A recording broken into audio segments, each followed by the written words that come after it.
The boy did not ask for money. That was the first thing Adrian Vale remembered years later. Not the rain, the guards, or the impossible name printed on the library card. He remembered the boy outside the dark estate gates, holding a worn, water-stained children's book, saying, "I think this belongs to someone who can't come get it." Adrian almost kept walking. After Eleanor died, strangers came with stories, donations, attention, miracles. He had learned to let lawyers answer. But this boy did not push the card through the gate like a threat. He held it like an apology. "What's your name?" Adrian asked. "Miles." "Where did you find it?" "In the night return slot. That library closed at 6. "I know," Miles said. "I sleep near the back stairs sometimes." Adrian studied the book. Eleanor used to read that story before the final winter, before the silence, before the conversation he had been too busy to finish. Then Miles said, "There was a girl there before me." Adrian stiffened. "What girl?" "She had a red coat," Miles said.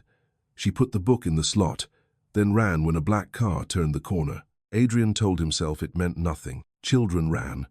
Old cards got lost.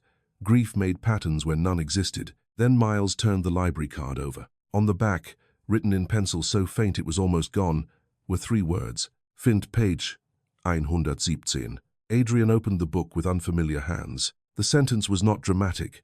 It was not even underlined. But Eleanor had whispered those exact words on the last night she tried to tell him the truth. Books remember what people erase. And beneath the sentence was a name printed on the library card, a name everyone in his house had sworn never existed. For a long moment, Adrian did not speak. The name at the bottom of the card was not Eleanor's. It had been printed in small block letters beneath the faded library number, almost erased by rain and years of handling. June Marlowe. Adrian felt the old bruise of that name press through his chest. He had heard it once, 12 years earlier, in Eleanor's voice, during a winter argument that had ended with a door closing between them. The next morning, every file she had mentioned was gone. Margaret Sloane had told him there had been no June Marlowe in any Vale Foundation record. Victor Ashford, who managed the family library, had said Eleanor's grief had made her see patterns in abandoned paperwork. Adrian had believed them, or maybe he had chosen the easier thing. "Mr. Vale?" the guard asked. Miles watched him with the wary stillness of a child, used to being blamed before being questioned. He did not step closer. He did not ask to come inside. He kept both hands visible, as if someone had taught him that poor children looked guilty even when they were telling the truth. From the mansion behind Adrian came the soft clink of glasses. The annual dinner was still happening without him. Donors were eating beneath Eleanor's portrait, praising the new library wing Adrian had funded in her name. He had spent 8 years building public monuments to a woman whose final private words he had refused to hear. Now one of those words had come back on a wet library card. "Who gave this to you?" Adrian asked. "No one," Miles said. "It came through the slot with the book." "You expect me to believe a dead woman returned a children's book?" "No, sir." Miles looked down at his shoes. "I expect you to believe somebody wanted you to think about her." Before Adrian could answer, footsteps crossed the gravel behind him. Margaret Sloane appeared beneath the gate lantern, wrapped in a cream coat that never seemed touched by weather. She was in her early 60s, silver-haired, calm, and so respected that people often mistook her calm for kindness. For 8 years, she had handled every document Adrian could not bear to read. "What is happening out here?" she asked. The guard straightened.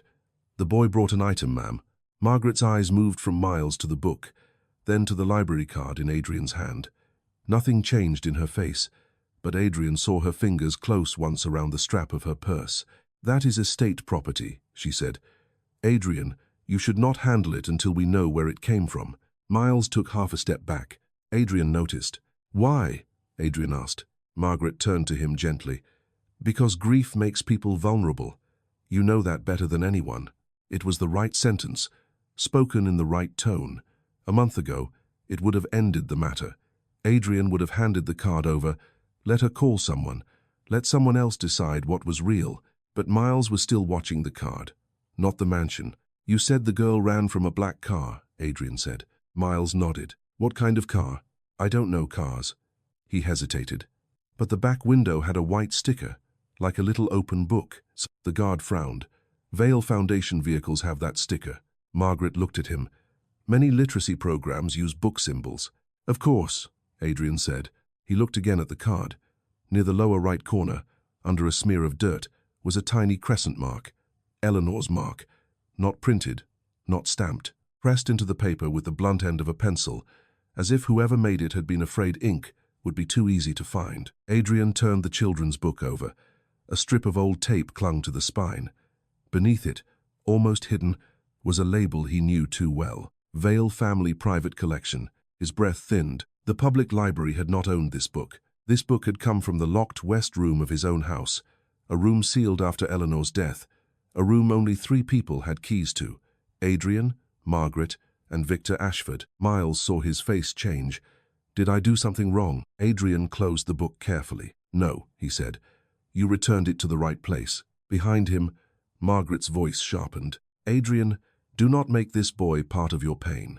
But Adrian was no longer listening to the lawyer who had taught him which memories were safe. He was looking at the library card, at Eleanor's mark, at the name everyone had told him to forget. After 8 years, the locked room inside his house felt less like a memorial. It felt like a crime scene. Adrian did not bring Miles through the front doors. He led him instead to the old gatehouse at the edge of the estate, where the air still smelled of coffee, damp wool, and cedar shelves.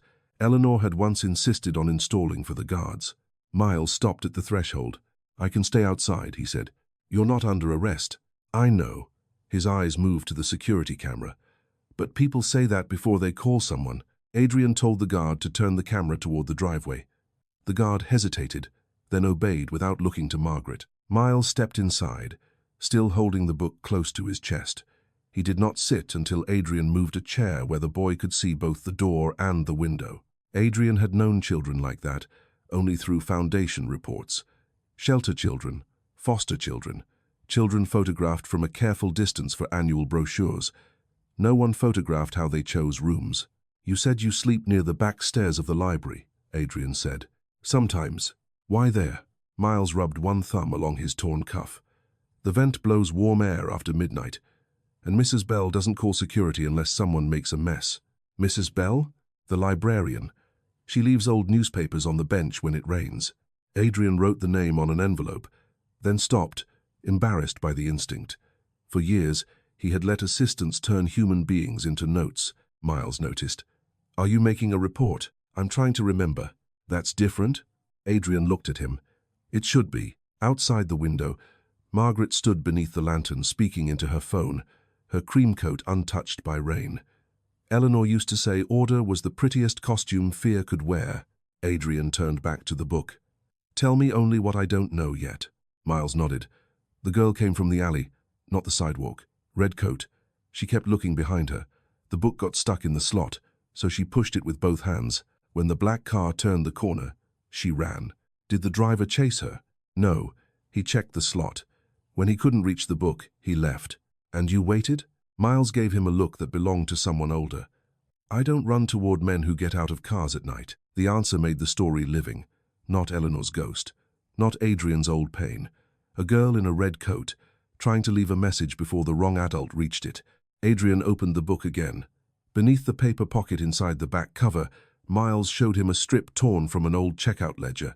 The paper had yellowed at the edges. On it were 3 lines, written in careful block letters. "June Marlowe, red coat. If they move me, ask for blue shelf." Adrian read it twice. The first time, he felt shock. The second time, design. "She was scared," Miles said. "You saw that?" "I know what it looks like when somebody is trying to leave without looking like they're leaving." Adrian stood. "I need to see the west room." Miles drew back. "The room in the house?" "Yes. You want me to come?" Adrian looked at the boy's split sneakers, the book in his hands, the way he kept listening for footsteps. "Not unless you choose to." Miles glanced toward the window where Margaret was still on the phone. "If I stay here, she'll send someone." Adrian knew it was true. He opened the gatehouse cabinet and found one of the old staff coats. It was too large for Miles, but warm. Miles did not put it on until Adrian turned away, giving him the courtesy of pretending not to see how badly he needed it. They entered the mansion through the side corridor near the service pantry. Adrian had not used that door in years. The carpet changed from rough runner to polished hall, and Miles slowed as if the floor itself might accuse him. A maid carrying a tray stopped when she saw the boy. Adrian shook his head before she could speak. The west room waited at the end of a narrow hall behind the formal library. Eleanor had called it the children's room, though no child had ever lived in the house long enough to use it. It held first editions, nursery books, old-school primers, and the private collection Eleanor built before the final winter. After her death, Adrian locked it and gave the key to Victor Ashford because grief made him foolishly grateful to anyone willing to manage what hurt. The key still fit. The room smelled closed. Miles stayed near the door. "Somebody's been here." Adrian turned. "How can you tell?" Miles pointed to the floor. "Dust under the table is grey. Dust near the shelf is broken." Adrian looked. He would have missed it. Anyone wearing polished shoes and carrying authority would have missed it. On the third shelf, between 2 volumes of fairy tales, an empty gap sat where a book had been removed and not replaced. Adrian lifted the shelf label. "Blue Shelf Juvenile Garden Stories." Miles whispered, "Ask for Blue Shelf." At that moment, footsteps sounded in the hall. Victor Ashford appeared in the doorway wearing a dark suit and a look of wounded professionalism. He had been Eleanor's favorite librarian once, a man who handled old paper with reverence and living people with caution. His eyes went first to Adrian, then to Miles, then to the open shelf. "Mr. Vale," Victor said, "you should have called me before entering a sealed room." Adrian kept his hand on the shelf label. "Why is a book from this room in a public return slot?" Victor adjusted his glasses. "I cannot answer without inspecting it. You can answer whether you moved books from this room. Conservation requires rotation. 8 years after it was sealed, Mrs. Vale's collection has always required specialized care." Miles shifted beside the door. Victor looked at him as if noticing a stain. "And this child?" "Returned a book," Adrian said. "To whom?" Adrian held up the card. "To the right place." Victor did not reach for it. That was his first mistake. A true librarian would have wanted to see the card. A frightened one knew what it might prove. Margaret arrived a moment later, breath controlled, phone gone, smile arranged. "Adrian," she said, "this has gone far enough." "No," he answered. "It has only reached the first shelf." The sentence surprised even him. Eleanor would have liked it. Margaret's smile thinned. "Then let us proceed responsibly. The boy should be sent home." "I don't have one," Miles said. The hallway held that sentence without knowing what to do with it. Adrian turned to him. "You'll stay in the gatehouse tonight." Margaret's eyes sharpened. "Absolutely not. You cannot house an unidentified minor on private property during an active security concern." "You're right," Adrian said. "Call a child advocate. Not the police. Not your office. An independent advocate." Margaret stared at him. For 8 years, Adrian had mistaken compliance for trust. He saw that now. Every locked door in this house had been labeled for his comfort, and every label had been written by someone else. He looked at Victor. "Seal this room again. No book leaves. No file leaves. No one enters without me." Victor lowered his head. "Of course." Miles looked at the empty shelf. Adrian saw the boy's expression and understood he had missed something again. When they returned to the gatehouse, Miles waited until the door closed. "He's lying," the boy said. "Victor?" Miles nodded. "When you said no book leaves," he looked at the fireplace. Adrian went back to the west room alone. The fireplace had not been used in years. Inside, under a layer of ash too neat to be old, he found 3 curls of burned paper and 1 brass library tag, blackened at the edges but still readable. E.V. Children's Room Ledger. B. The next morning, Adrian Vale did something he had not done since Eleanor died. He went to the public library without a donation check. He wore no suit jacket, brought no photographer, and refused the security car Margaret insisted on sending. Miles rode beside him in the back of an ordinary sedan with the staff coat folded on his knees. He had slept only 3 hours in the gatehouse, and even that sleep had been shallow. Twice, Adrian had seen the boy wake and check whether the book was still on the table. "You don't have to come in," Adrian said as the car stopped at the curb. Miles looked at the stone steps, the brass return slot, the taped crack in the lower window. She might come back. June? The girl in the red coat. The library had not opened yet. A woman in a navy cardigan stood inside, unlocking the front doors. She was small, grey-haired, and carried herself like someone who had spent a life telling people to lower their voices without making them feel small. Her face changed when she saw Miles. "You should have stayed where it was warm," she said. "I did," Miles replied. "For once." Her eyes moved to Adrian. She did not smile. "Mrs. Bell?" Adrian asked. "Helen Bell," she said. "And before anyone from your foundation speaks to my board, I want it clear that the child did not steal anything from this library." Adrian felt heat rise in his face. "I'm not here to accuse him. That would make you the first Vale representative today." Miles looked up. They called? Helen unlocked the door fully and let them in. A woman from the foundation asked whether a homeless miner had been disturbing patrons. I told her he knows the return system better than half my assistants. Adrian did not ask which woman. They stood in the children's section, while Helen made coffee in a staff mug, printed with a cartoon owl. Miles did not take the chair she offered until she nudged it toward him with her foot. "You recognized Eleanor's card," Adrian said. Helen nodded. "Your wife came here when she wanted to be treated like a borrower instead of a donor." "I didn't know that." She knew. The words were not cruel. They landed that way. Helen opened a drawer behind the desk and removed a bundle of old checkout slips tied with green yarn. "We keep paper slips for items the digital system rejects. Old habit. Your wife liked old habits. Did she ever mention June Marlowe?" Helen's hands paused. "That is not a name I expected to hear from you." Miles leaned forward. Adrian kept himself still. "You know her?" he asked. "I know a girl who used that name on a library slip 3 times in the past month. 12 years old, maybe 13. Red coat, quiet. Reed standing up near exits."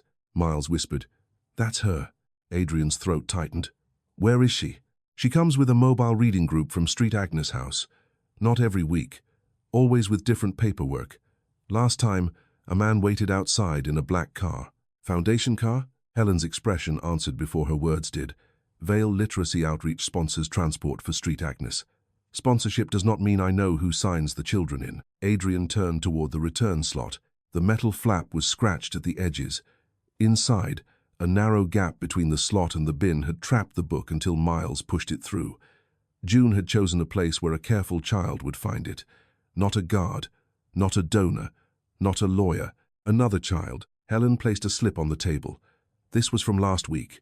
The name line read, J. Marlowe. The title was A Little Princess. Beside the date, in pencil, was a tiny crescent mark. Adrian touched the table to steady himself. That mark was Eleanor's. Helen nodded once. "Then your wife taught someone how to be found." They searched the children's shelves together, not by tearing books from their places. Helen refused to let panic damage paper, and Miles, who understood rules that protected things instead of people, followed her instructions exactly. Adrian stood back more than once because his need to rush made him useless. Blue Shelf held garden stories, orphan stories, books about locked rooms and children who survived by paying attention. In 3 of them, Miles found marks no adult had noticed. A dog-eared page shaped carefully inward, a library slip turned backward, a pencil dot under a page number that matched no date, but did match a shelf code. Helen spread the slips across the low reading table. "It's a route," Miles said. Adrian looked at him. Miles tapped each slip. "She's not leaving messages in order by date. She's leaving them in order by where the books sit." Helen's eyes warmed with pride. "He does this with returns. He sees shelves like streets." Adrian studied the slips again. If Blue Shelf was the starting point, the next code led to biographies, then local history, then the locked cabinet behind the reference desk. Helen followed his gaze. "No. What's in that cabinet?" "Old municipal directories, birth notices, school reports, things children find boring." Eleanor didn't. Helen sighed, then unlocked the cabinet. The directory inside was from 12 years earlier. A slip of paper had been tucked beside the section for private charitable homes. On it, in careful block letters, was another note. "They changed my last name twice. The first one is in the West Book." Miles read it aloud softly. Adrian felt the room shift around him. The West Book, Ledger B, the burned tag in his pocket. A pattern was forming, but every piece of it accused someone he had trusted. His phone rang. Margaret. He let it ring once, twice, 3 times. Helen watched him. "You should know something, Mr. Vale." He looked up. "Your wife came here 4 days before she died." Adrian's hand closed around the phone. "She was frightened," Helen said. "Not of dying, of being dismissed. She said the worst thing powerful people do is make a true story sound unstable." Margaret's name flashed again. This time Adrian answered. Her voice was controlled. "Where are you?" "At the public library." "Ah, pause. Then you are standing in the wrong building." Adrian looked at the children's shelves, at Miles, at the note June had left, at Helen Bell's tired and honest face. "No," he said. "I think I finally found the right one." By noon, Margaret had done what professionals do when they are afraid of children. She had made the matter procedural. A letter arrived at the library by courier, addressed to Helen Bell and copied to the library board. It accused an unidentified minor of mishandling private property, warned against interference with confidential Foundation records, and requested preservation of all security footage pending legal review. It did not mention Miles by name. That made it worse. It turned him into a category. Helen read the letter once, folded it, and placed it under her coffee mug. "Bullies love stationery," she said. Miles looked at Adrian. "Does this mean I have to leave?" "No," Adrian said, but he did not yet know how to make that true. The independent child advocate Margaret had reluctantly contacted arrived 20 minutes later. Her name was Priya Nandakumar, and she had the careful gaze of someone who had learned not to be impressed by expensive panic. She asked Miles questions without leaning over him. She asked Adrian why a minor had been kept overnight on private property. She asked Helen whether Miles had a safe placement.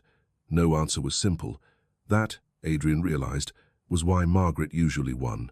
She made every human problem sound like a liability before anyone could call it a wound.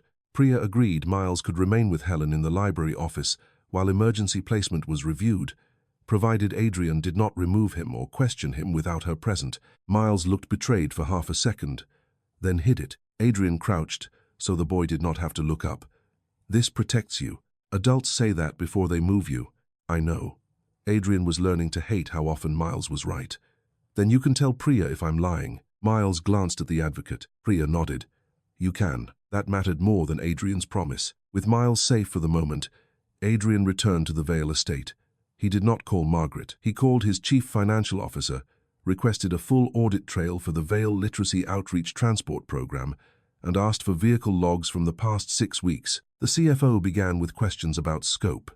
Adrian used the voice board members feared. All of it. Then he called an attorney he had not spoken to in years, an independent records specialist Eleanor once liked because, as she put it, the woman had no patience for rich men who confused urgency with importance. By the time Adrian reached the estate, Victor was waiting in the main library. "I was told you were making inquiries," Victor said. "I am. May I suggest that involving external counsel before we understand the provenance of the materials could expose the family to reputational harm?" "Reputational harm," Adrian repeated. Victor inclined his head. "Mrs. Vale's memory deserves care. Then let's care for what she cared about." He removed the blackened brass tag from his pocket. Victor's face did not change quickly enough. Victor had once been proud that Eleanor trusted him with the West Room. Then she found the first altered donor ledger, and trust became something he had to survive. From that day on, every book he preserved also reminded him of the record he had helped bury. "Ledger B," Adrian said. "Where is it?" Victor took off his glasses and cleaned them with a cloth. If a ledger was damaged, it would have been documented. That wasn't my question. Many old records were consolidated after Mrs. Vale's death. By whom? Under legal supervision. Margaret's. Victor folded the cloth. "Mr. Vale, grief often creates an appetite for villains. I would caution you against feeding it." There it was again, the elegant cage. Grief, vulnerability, reputation, care, words that sounded like concern and functioned like locks. Adrian stepped closer to the nearest shelf. "You know what my wife wrote in the first book she gave me?" Victor did not answer. She wrote, "Never trust a person who loves the library but hates questions." I thought she was being clever. He looked at Victor. She was being precise. Anger touched Victor's mouth. "Your wife saw conspiracies and administrative errors. My wife found June Marlowe. Your wife found a name in an obsolete file and built a fantasy because she could not accept loss." Adrian heard it then, not the words, the preparation beneath them. Victor had said this before, to Margaret, to himself, maybe to Eleanor, when she had come too close. The formal library door opened. Margaret entered without knocking. "Adrian," she said, "we need to speak privately." "No." Victor looked at her.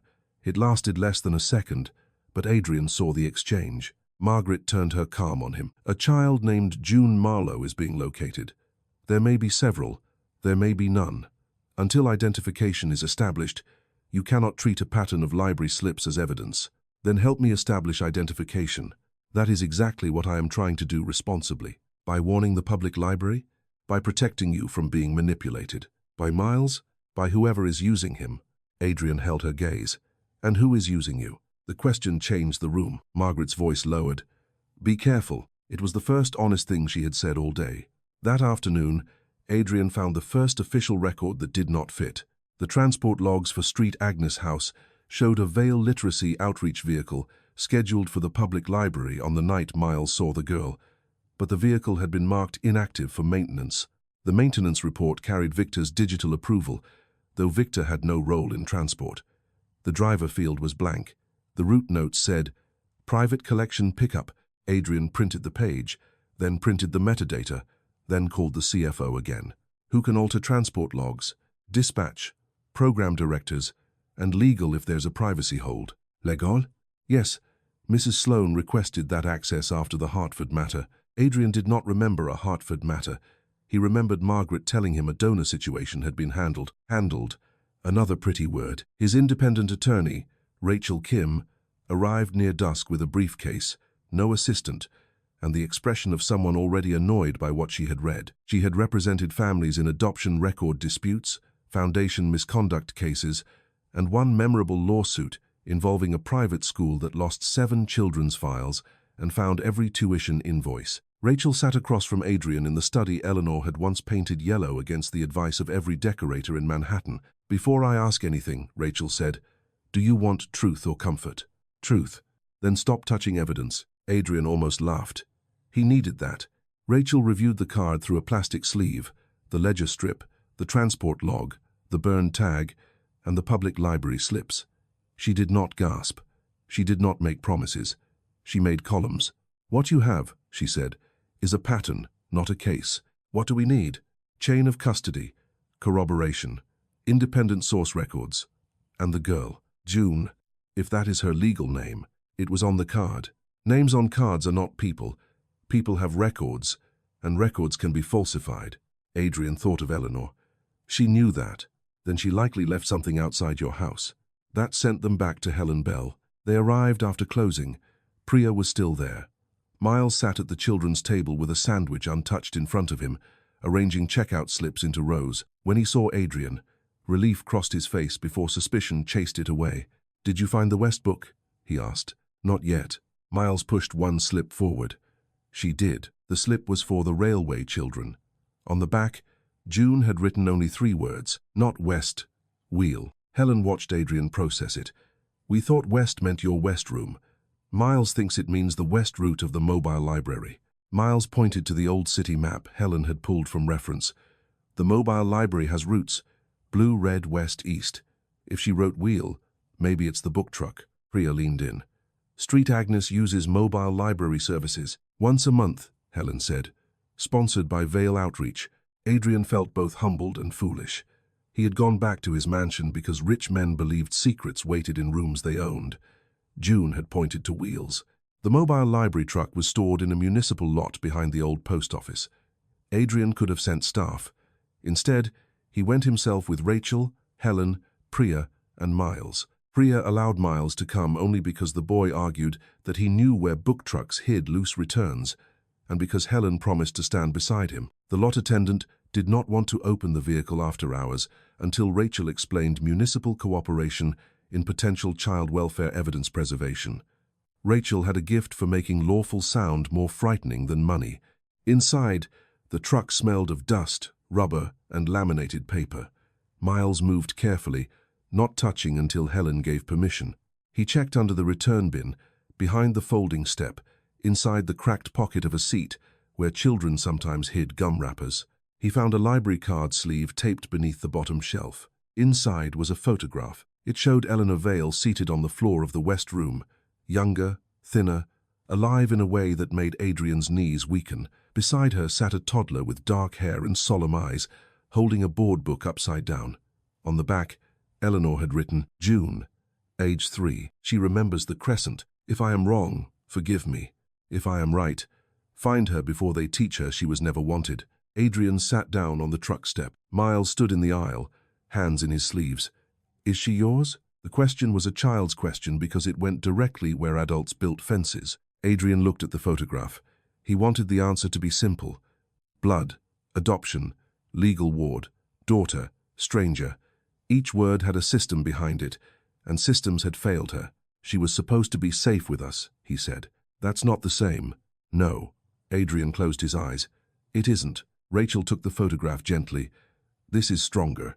Not final, but stronger. Priya's phone rang. She answered, listened, and her face hardened. What is it? Adrian asked. Street Agnes House says June Marlowe was checked out this afternoon by a temporary guardian for educational transfer. Miles went pale. The black car? Priya was already moving.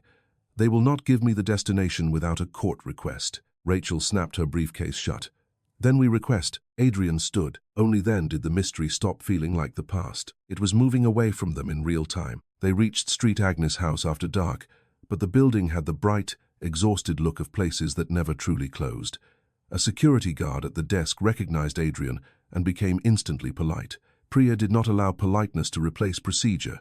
She showed her credentials, requested the supervisor on duty, and asked for June Marlowe's file. The supervisor, a young man with a loosened tie and fear in his eyes, said he needed authorization. Rachel gave him 3 statutes and 1 look. He found the file. It was thin, too thin for a child who had passed through multiple placements. June Marlowe had 3 last names in 12 years. Marlowe, then Bellamy, then Hart. Her birth record was a copy. Her placement history contained gaps labeled private respite. Her educational transfer had been signed by a guardian named L. Hart, but the phone number listed routed to a disconnected foundation office. Priya's jaw tightened. This should have triggered review. The supervisor swallowed. The file came with legal clearance. From whom? Rachel asked. He turned a page. Sloan and Wexler Family Trust Services. Adrian stared at the name as if it were a language he had once spoken fluently and now found obscene. Miles, who had been ordered to wait near the vending machines, drifted closer. She was here? Priya answered him. Yes. When did she leave? 3 hours ago. Miles went to the bulletin board by the hallway. Children's drawings covered it. Suns, houses, crooked animals, names in marker. He scanned them the way he scanned shelves. Then he pointed. There, near the bottom, was a drawing of a red coat hanging on a chair. Under the chair, barely visible, was a row of blue rectangles. Books. Miles lifted the edge of the drawing. Taped behind it was a library checkout slip. Priya stepped forward. Careful. Rachel photographed it before anyone touched it. The slip held 1 line. They said Friday. They lied. Helen Bell, who had insisted on coming and now stood beside the vending machines with her mouth set hard, whispered, Smart girl. Adrian could not tell whether she meant June or Eleanor. Maybe both. The supervisor checked the sign-out record again. It says transfer to Briarfield Learning Residence. Rachel's head lifted. Briarfield closed 2 years ago. The room seemed to narrow. Margaret had not just moved June. She had moved her toward a place that did not exist on paper anymore. The first false hope came at midnight. Rachel found a former Briarfield administrator who confirmed that some records had been transferred to a new private educational program upstate. A child matching June's description had arrived there under the name Juniper Hart. She was safe, the administrator said. She was asleep. No one could access her until morning without proper paperwork. Safe. The word did not calm anyone. Adrian wanted to send cars, lawyers, police, whatever force money could assemble. Priya stopped him.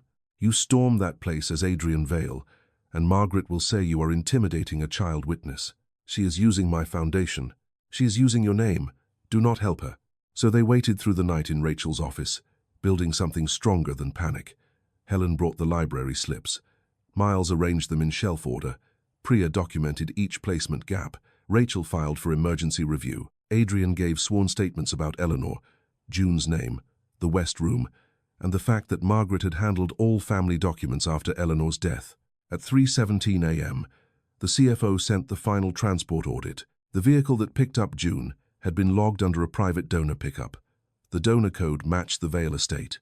Victor's login had approved it. Margaret's legal override had concealed it. Adrian read the lines until they blurred. Miles sat across the table, fighting sleep and losing. The staff coat had slipped off one shoulder. For all his carefulness, he was still a child. Adrian said quietly, You should rest. Miles did not open his eyes. If I sleep, they move things. No one is moving this. You don't know that. Adrian looked at the papers. No, but I'm learning. By morning, the emergency review seemed to work. A judge's clerk scheduled a temporary hearing for noon. Briarfield's successor program confirmed June could appear by video. Priya had a path. Rachel had filings. Adrian had enough documents to force questions. Then Margaret arrived with her own file. She did not come to Rachel's office. She went to the courthouse first. By 10:30, Rachel received the scanned objection. Margaret claimed Adrian had become emotionally unstable due to unresolved bereavement. She claimed a homeless minor had been encouraged to tamper with library materials. She claimed Helen Bell had violated privacy rules by releasing slips. She claimed June Hart was not June Marlowe, and that connecting the two names risked exposing a vulnerable child to media attention and predatory inheritance claims. It was cruel because parts of it sounded responsible. The hearing was delayed. The video appearance was cancelled. Priya's temporary access request was placed under review. Miles read Adrian's face. She won. No, Adrian said, but the word felt thin. Then 2 police officers arrived at the library, not with sirens, not with handcuffs raised. Worse, with polite voices and a complaint. The allegation was theft of private estate property. The item, one children's book from the Vale family private collection. The suspect, unknown minor, male, approximately 12. Helen stepped in front of Miles as if her small body could become a wall. Adrian felt something in him sharpen, not into panic this time, but decision. He walked to the officers and placed his own identification on the desk. "My name is Adrian Vale," he said. "The book is my property. I did not report it stolen. I will sign that statement now." One officer checked his tablet. The complaint came from authorized estate counsel. Estate counsel does not own my wife's books. Rachel took over before his anger damaged the room. Within 20 minutes, the officers left with a statement, "No child," and a warning that the complaint would be documented as disputed. Miles had not moved. After they were gone, he said, "They knew where I was." "Yes," Adrian said. "They wanted me scared." "Yes." Miles looked at the shelves. It worked. The honesty broke Adrian more than bravery would have. He knelt, not too close. "Then we do the next right thing while scared." Miles looked at him. "Is that what rich people say?" "No. That's what I should have said to my wife." Helen turned away, giving him the mercy of privacy in a public room. The next right thing came from Miles. He returned to the slips and stared at them so long his eyes reddened. Adrian wanted to tell him to stop, but Helen shook her head. Finally, Miles said, "She didn't just use shelf order, she used return order." Rachel looked up. "Explain." "When books come back, they don't go straight to shelves. They go bin, cart, desk, repair, shelf." June knew that. She kept putting messages where they would get stuck in the middle. Helen nodded slowly. "The repair cart." They went to the back workroom. On the repair cart were 3 books waiting for torn pages to be taped, loose spines to be glued, covers to be cleaned. Miles checked the one with a garden on the cover. Nothing. The biography. Nothing. The local history book. He opened the cracked spine gently. A folded page slid out. It was not a note from June. It was a copy of a petition, 12 years old, filed by Eleanor Vale, a private guardianship petition requesting emergency review of placement irregularities involving a child named June Marlowe, born to a deceased former Vale literacy outreach volunteer. Eleanor had asked for temporary protective custody while the Foundation's placement program was investigated. At the bottom were 2 signature lines, Eleanor Vale, Adrian Vale. Adrian stared at his own name. "I didn't sign this." Rachel leaned close. "No, but someone wanted it to look as if you had refused to complete it, because beside his forged signature was a handwritten notation. Husband withdrew support. Petition abandoned." The room tilted. That was what Eleanor had tried to tell him on the last night. Not that a file was strange, not that a child had vanished, that someone had used his absence as a weapon. He had been too busy to finish the conversation, and in the space his silence left behind, Margaret had written a lie. Rachel's voice became very quiet. "This changes the case." Priya photographed every page. Helen documented where it was found. Miles stood beside the repair cart, pale with concentration. Adrian looked at him. "You found it." Miles shook his head. "June did. I just knew where she would hide it." That was the moment Adrian understood why Eleanor had trusted books. Books passed through hands that power did not always see. The second false hope came that afternoon. The petition gave Rachel enough to force a limited order. Priya gained permission to speak with June by supervised video for 15 minutes. Everyone gathered in a small conference room at the courthouse annex. Rachel, Priya, Adrian, Helen, and Miles, who sat outside the camera's view because Priya said June should not feel crowded. The screen flickered. A girl appeared. She wore no red coat now. Her hair was pulled back too tightly. She sat in a room with beige walls and a framed poster about growth mindset. Her eyes moved around the screen, counting adults. Priya spoke first. "June, my name is Priya. I'm here to ask whether you feel safe." The girl did not answer. Adrian gripped his hands under the table. Helen leaned toward the microphone. "June, this is Mrs. Bell from the library." The girl's eyes changed. Miles, from the side of the room, whispered, "Tell her about the slot." Priya glanced at him, then said, "A boy found the book in the return slot." June looked directly into the camera. "Did he keep it dry?" Miles swallowed. "Yes." Everyone turned. Priya allowed it. "He kept it dry," she told June. The girl's mouth trembled once, then stopped. "I wasn't supposed to use the card." "Who told you that?" Priya asked. "Everyone." "Who gave it to you?" June looked down. "It was in the blue book, the first blue book. There was a picture of a woman. She wrote that if I ever got moved again, I should borrow the books in order." "Eleanor," Adrian said before he could stop himself. June looked at him. "Are you the man who didn't come?" The room went painfully still without needing silence. Adrian made himself answer, "Yes." Rachel's pen stopped moving. June studied him through the screen. "She said maybe you didn't know." "I didn't," Adrian said. "But I should have." That reached her more than any apology. Priya asked if June wanted to stay where she was. June shook her head. Then a door opened off-screen. A woman's voice said the session was over. June's face tightened. Before the video cut, she lifted one hand and touched two fingers to her palm in the shape of a crescent. Then the screen went dark. Priya stood. "She gave us enough." Rachel nodded. "Enough for temporary protection, not enough for final custody." Adrian did not care about the difference until Margaret taught him to. Within an hour, Margaret submitted a claim that June had been coached using Eleanor's symbols and that Adrian's presence had contaminated the interview. She argued the girl was suggestible, the homeless boy unreliable, the librarian biased, and the old petition legally void because the original was missing. The screen image of June vanished into procedure. Again, Miles walked out of the conference room before anyone could stop him. Adrian found him in the stairwell. "I thought when adults saw her, they would have to do something," Miles said. "They do. They're just slower than they pretend." She asked if I kept it dry. "I know. I did. I know." Miles wiped his nose with his sleeve, angry at himself for needing to. "Then why isn't that enough?" Adrian had no good answer. Money had given him the illusion that enough was something a person could purchase.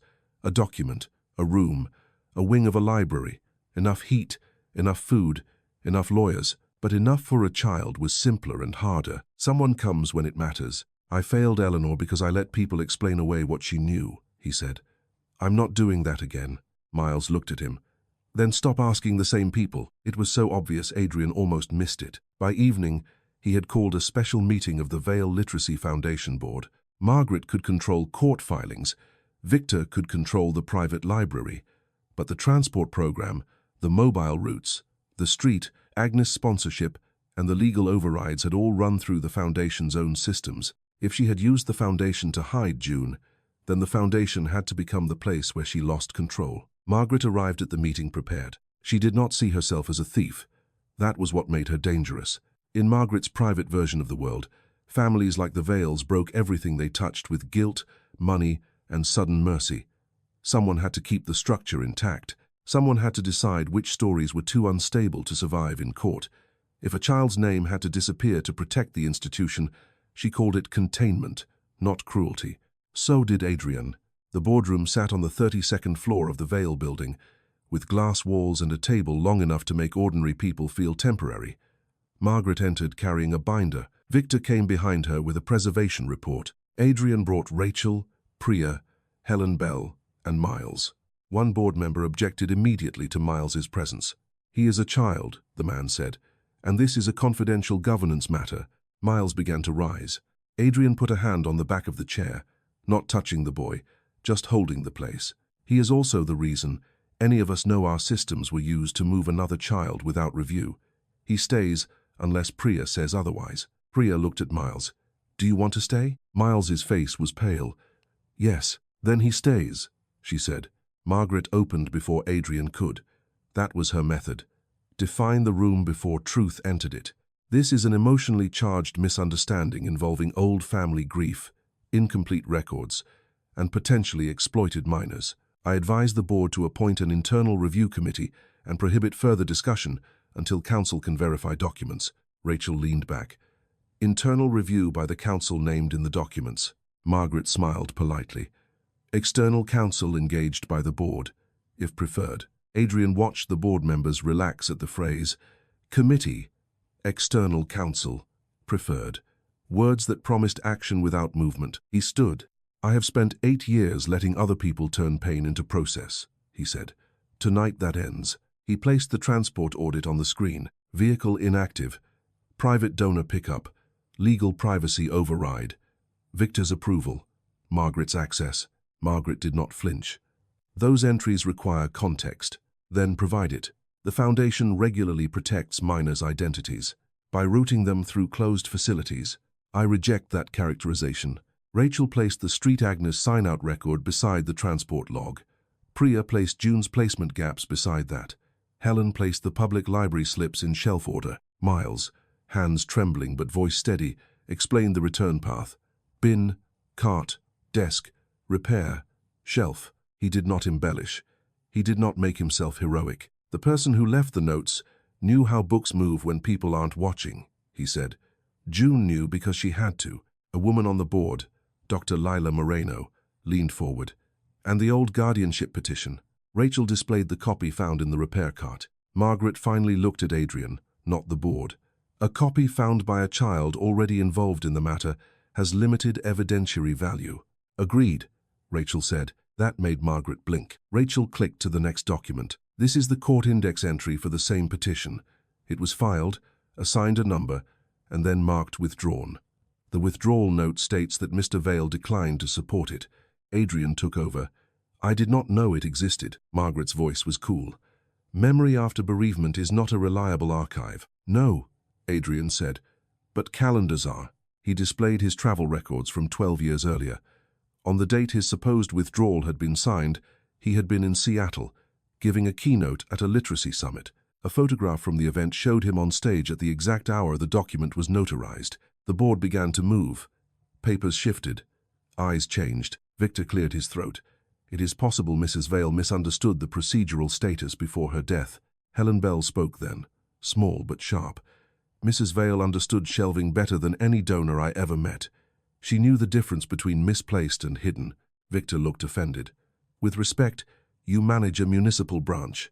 With respect, Helen replied.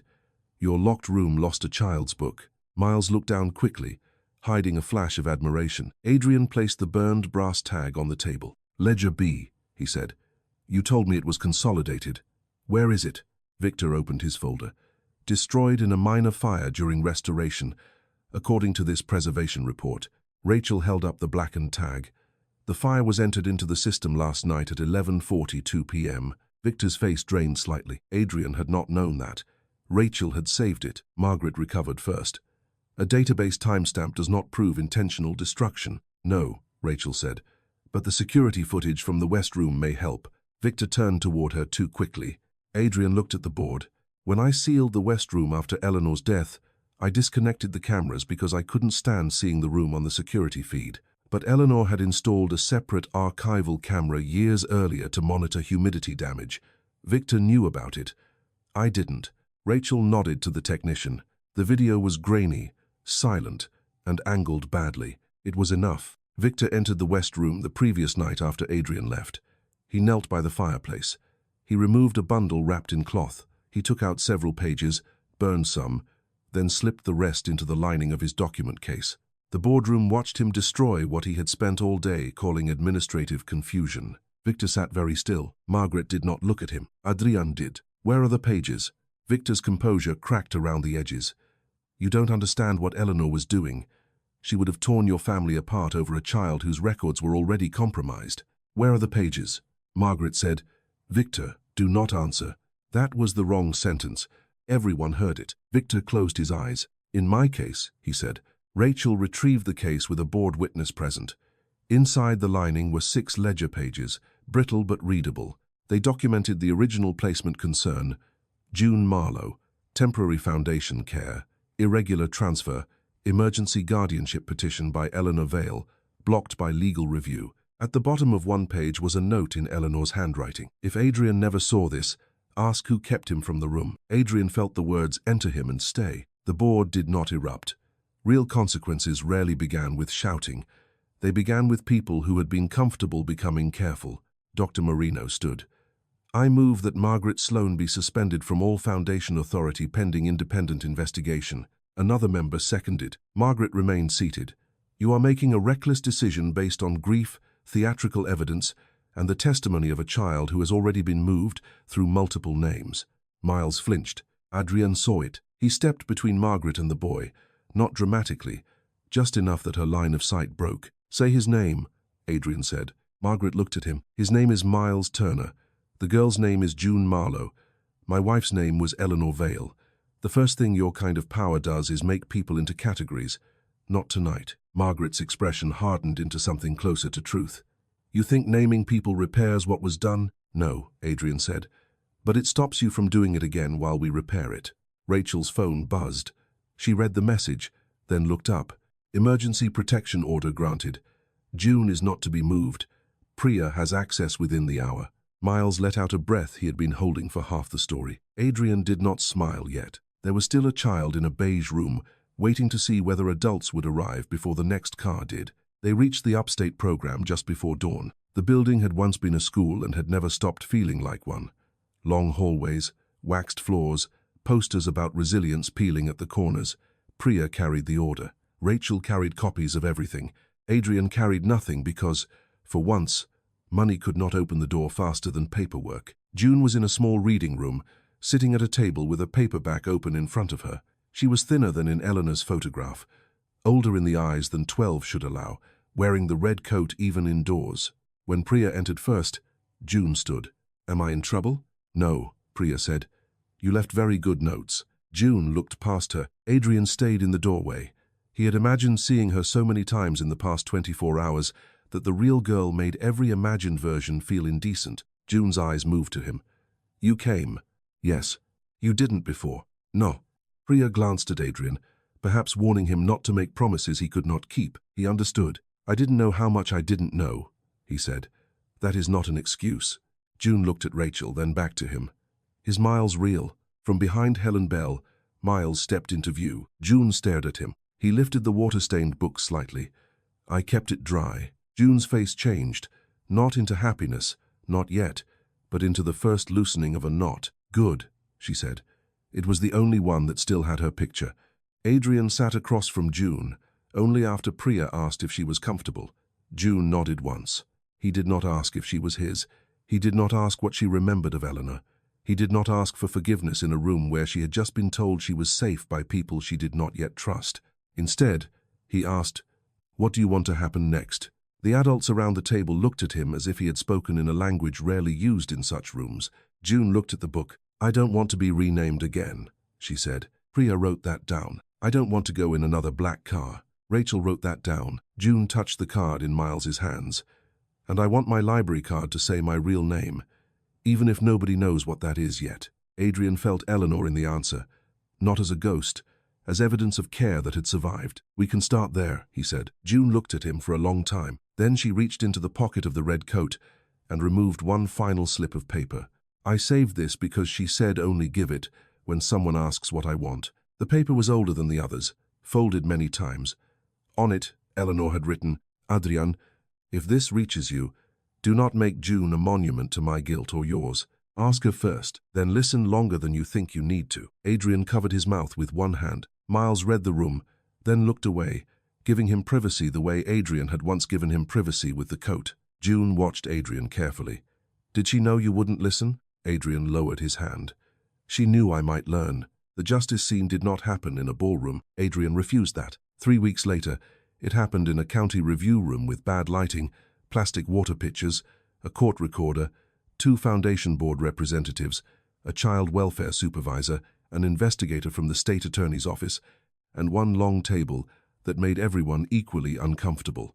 Margaret Sloane sat with her own counsel. Victor Ashford sat apart from her, diminished by the absence of shelves behind him. Miles sat beside Helen Bell because Priya said he could choose where to sit. June sat beside her temporary guardian ad litem, wearing the red coat over a blue sweater, not because she was cold, but because she wanted everyone to remember which girl had been moved through the dark. Adrian gave his statement first. He did not defend his ignorance. He did not describe himself as deceived, though he had been. He explained how the foundation he controlled had given legal access to one person, transport access to another, and too little oversight to the children whose names appeared in its reports. He said Eleanor had tried to warn him. He said Miles Turner returned a book and was almost treated as a thief for doing what adults had failed to do. He said June Marlowe had left a trail because the systems meant to protect her had taught her not to trust doors.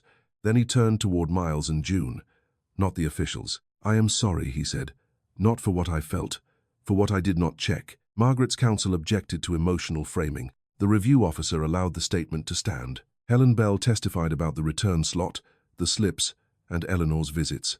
Priya testified about the placement gaps. Rachel entered the transport logs, the legal override records, the forged withdrawal notation, and the security footage from the West Room. Victor, under questioning, admitted he removed Ledger B from the fireplace, but claimed he had done so to preserve damaged material. The investigator asked why he burned pages. Victor looked at Margaret. Margaret looked at the table. That was the closest either came to confession that day.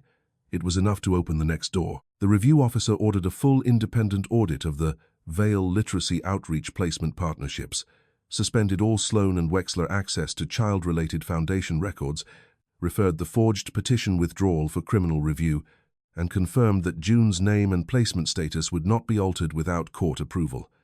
Victor's professional association was notified. Margaret's law firm placed her on immediate leave before the meeting ended. But the moment that stayed with Adrian came after the orders. The review officer looked at Miles. "You were described in the first complaint as an unidentified minor male," she said. "For this record, please state your name." Miles sat straighter. "Miles Turner. And your role in this matter?" He looked uncertain. Helen touched the table once, not his hand, just near it. Miles said, "I returned the book." The officer nodded. "The record will reflect that Miles Turner returned evidence that initiated protective review." Miles swallowed hard. For once, the system wrote down the right thing. The first time June visited the Vale estate, she refused to go through the front gate. Adrian did not argue. They used the side entrance near the service pantry, the same route Miles had taken the night everything began. June noticed. So did Miles. Neither said anything, but Adrian understood that entrances mattered.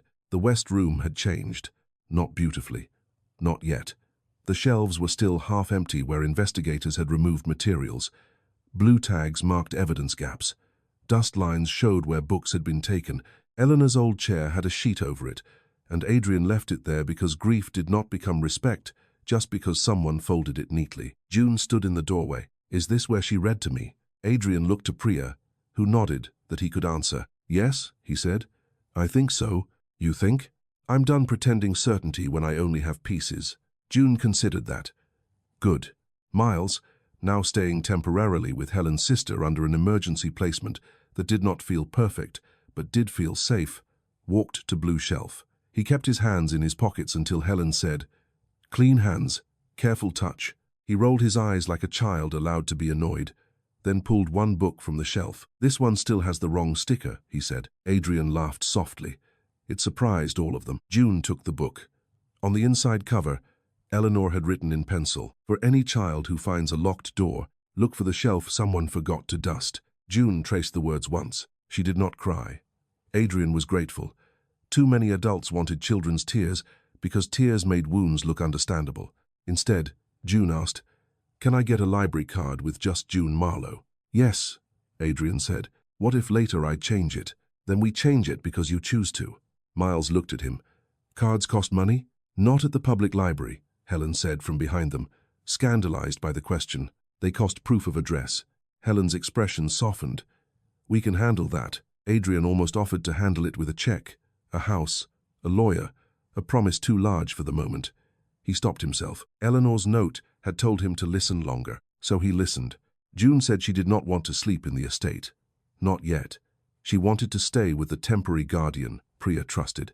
She wanted to keep seeing Mrs. Bell. She wanted to know which parts of Eleanor were true and which parts adults had polished after death. She wanted Miles to show her how the return slot stuck. Miles said he was not a tour guide. Then he showed her anyway. 2 months later, the library issued 2 cards on the same afternoon. One read, June Marlowe. The other read, Miles Turner. Miles stared at his card as if it might be taken back if he looked too happy. June slipped hers into the pocket of the red coat, then changed her mind and placed it in the front pocket where she could feel it. Adrian stood behind them with Helen and Priya. No photographers, no donors, no announcement. The investigation was not over. Margaret had not vanished into punishment. Victor's hearing was still pending. The Foundation audit had already found 3 other children whose files needed review, and Adrian had signed every notice himself instead of delegating the discomfort. Some board members wanted him to step down. Some newspapers called the scandal a failure of oversight, which was kinder than the truth and still painful to read. June did not call him father. Miles did not trust guest rooms.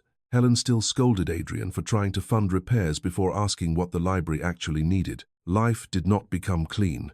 But on a cold Thursday evening, as rain tapped the windows and the return slot stuck again, Miles showed June how to push from the bottom without bending the books. You have to be patient, he said. If you force it, the corners tear. June glanced at Adrian, who stood near the desk pretending not to hover. Do adults know that? Not usually, Miles said. Adrian heard them and accepted the sentence as fair. A book dropped into the bin. June picked it up, checked the spine, and placed it carefully on the cart. Adrian looked at the 2 children, at Helen's old slips, at the repaired shelf labels waiting to go back into order. For 8 years, he had built monuments to memory because monuments did not ask questions. Books did. Children did. Love did, when it was brave enough. He took Eleanor's old card from his wallet. It had been sealed in evidence and returned only that morning. The plastic was cracked. The ink was faded. On the back, the pencil words were almost gone.